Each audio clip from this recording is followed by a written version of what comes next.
Mister Abdullah, this is not Shahbag square. Awami League নিষিদ্ধের দাবিতে সবচেয়ে অগ্রভাবে থাকবে বিএনপি। সংসদ এরকম আনন্দময় সংসদ এবং জ্ঞানের সংসদ, মেধার সংসদ এরকম আমরা খুব কম পেয়েছি। কিন্তু সমস্যা হচ্ছে আমাদের অনেক বন্ধুরা আছে, ভাইরা জীবনের প্রথম সংসদে গেছে।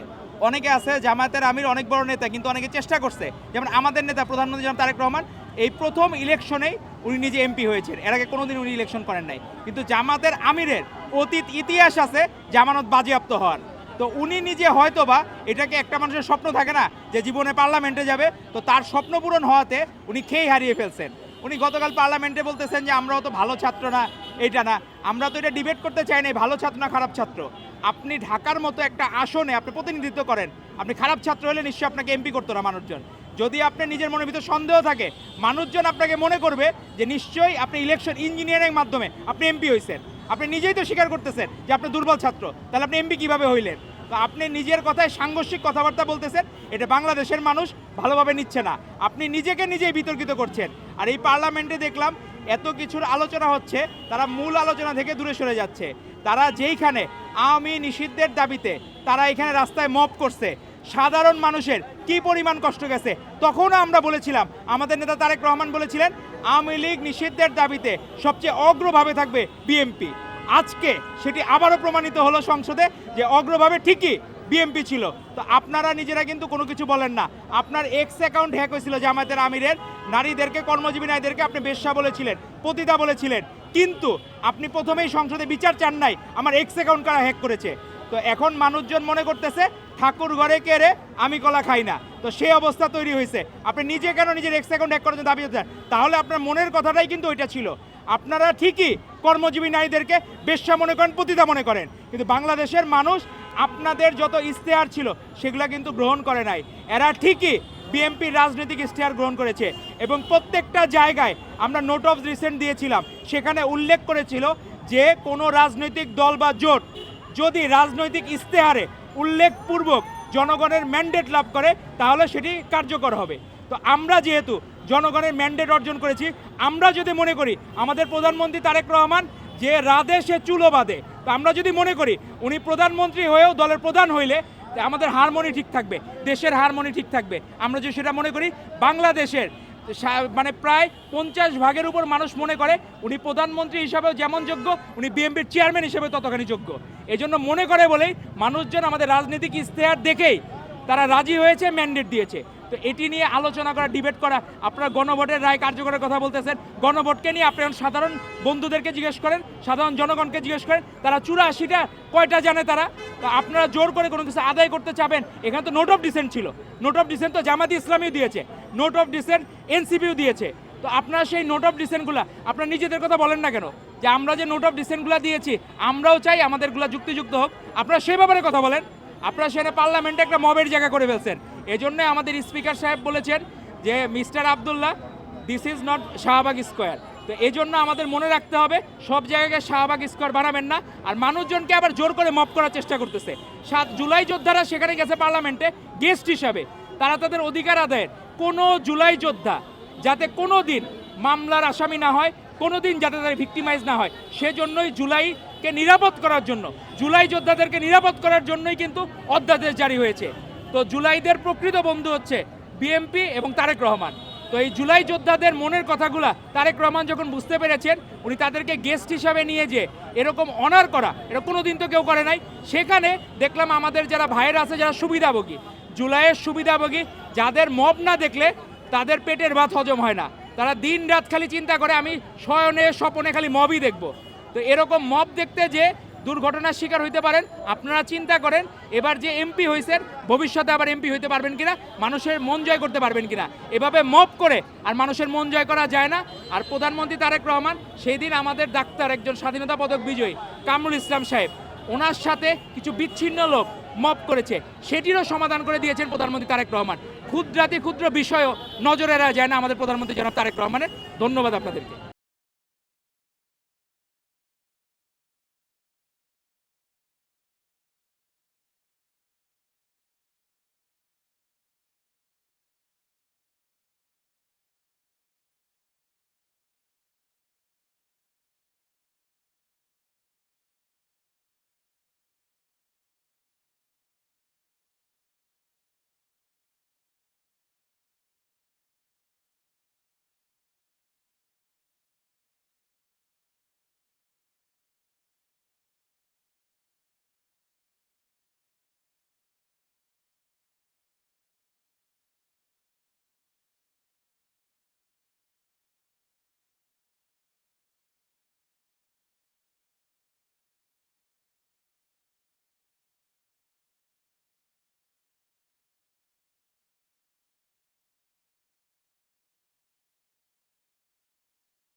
হচ্ছে ইম্প্রোভাইজ এক্সপ্লোসিভ ডিভাইস, অর্থাৎ যে বিস্ফোরক ডিভাইস বা যে বোমাটা ফ্যাক্টরি মেড না, গতানুগতিক যে পদ্ধতিতে বোমা তৈরি করা হয় সে পদ্ধতিতে না গিয়ে অন্য উপায়ে নিজস্ব সক্রিয়তা দিয়ে নিজস্ব জ্ঞান দিয়ে প্রস্তুত করা হয়, সেটাকেই আইডি বলা হয়। বেসিক্যালি আইডি ব্যাড পারপাসে ইউজ করা হয়ে থাকে এবং এটা সব সময় মানুষের বিপক্ষে এবং সম্পত্তির বিপক্ষে মানুষের ক্ষতি করার জন্য খারাপ মানুষ কর্তৃক প্রস্তুত করা হয়ে থাকে। যেহেতু আমাদের রিমোটলি অপারেটেড ব্রিগেড বা আরওবি আছে, আমরা একজন ম্যানকে সরাসরি ঘটনাস্থলে না পাঠিয়ে একটা রোবট পাঠাই এই জন্য, যদি ওই রকম আইডিতে কোনো এন্টি লিফটিং সুইচ বা সেলফ ডিস্ট্রাক্টেড কোনো সুইচিং সিস্টেম মেকানিজম থাকে, এটা একজন মানুষের পক্ষে গিয়ে কাজ করা অত্যন্ত ঝুঁকিপূর্ণ। এমত অবস্থায় আরওবি পাঠিয়ে এটাকে পিক করা হয়ে থাকে, এটা একজন বম টেকনিশিয়ানকে কাজের সুবিধা দেওয়ার জন্য এবং তাকে সুরক্ষা প্রদান করার জন্য।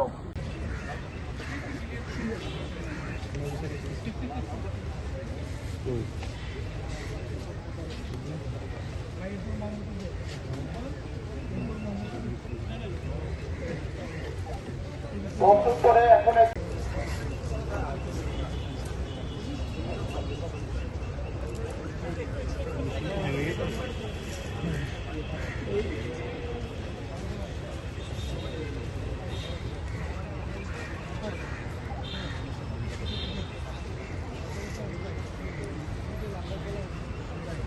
সাধারণ মানুষরা যে বম ডিসপোজাল ইউনিটের মধ্যে ড্রেসটা, এইটার মাহিত্যটা কি?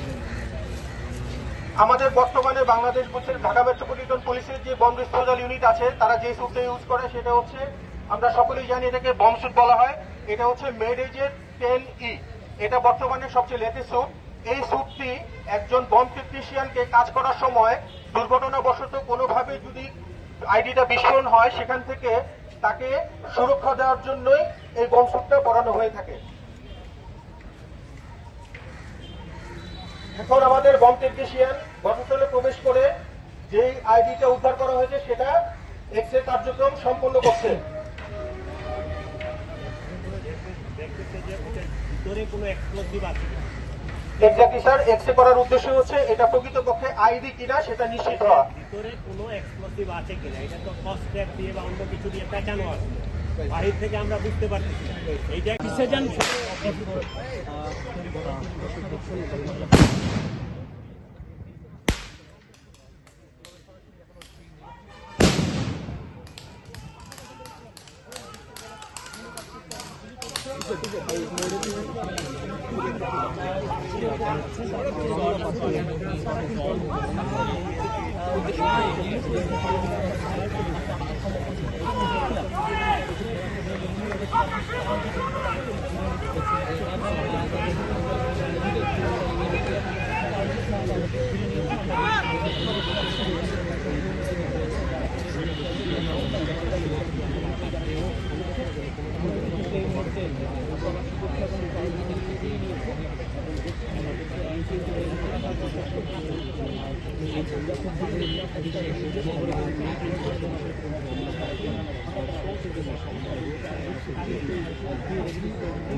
পরে ক্যামেরা ইয়ে করতেছে সামনে ঢোকান না দূর পাবো না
এই যে বিষয়টি দেখা যাচ্ছে সেই বিষয়ের মাধ্যমে ঢাকা শহরের কোনো ধরনের অপ্রীতিকর ঘটনা ঘটে পুলিশ বাহিনী সহ আইন শৃঙ্খলা বাহিনীর সদস্যরা যারা অ্যাক্টিভ রয়েছে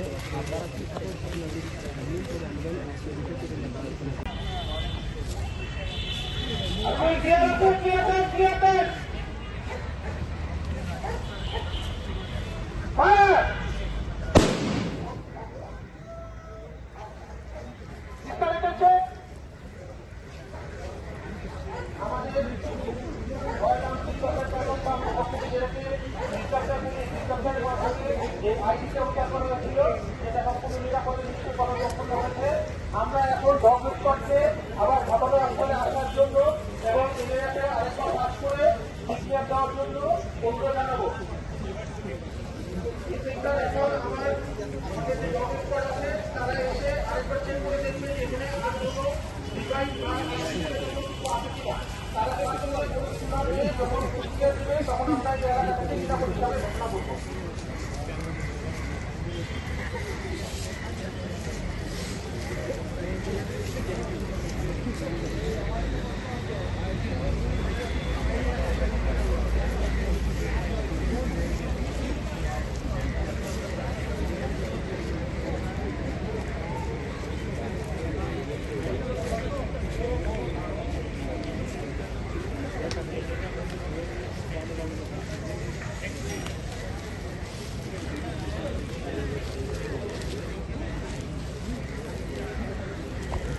भैया भैया भैया